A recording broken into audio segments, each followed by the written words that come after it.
চোখেরই পলকে তুমি হতে পারো লাশ। দর্শক,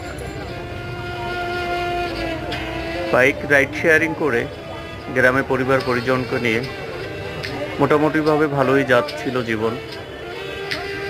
সামনে ঈদ, তাই সবাইকে ঈদ মার্কেট করে দেওয়ার জন্য, একটু বেশি ইনকাম করার জন্য বাইক নিয়ে ঢাকায় এসেছিল রাইড শেয়ারিং করার জন্য। 2 দিন পরে ছেলের ফোন, বাবা টাকা পাঠাও, পাঞ্জাবি কিনবো। বাবা বলেছিল কয়েকটা দিন সময় দাও, টাকা পাঠিয়ে দেব, তারপরে কিনো। ফোনে কথা শেষ করে সারা রাত বাইক খুব ভোরে ঘাতক ট্রাকের ধাক্কায় বাইক রাইডার নামক বাবাটি অকাল মৃত্যু হলো।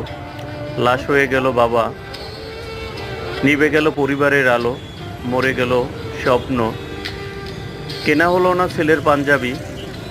এভাবেই প্রতিনিয়ত ঘাতক যানবাহনের চাকার নিচে পিষ্ট হয় বাবা নামক, ভাই নামক, ছেলে নামক অসংখ্য মানুষ।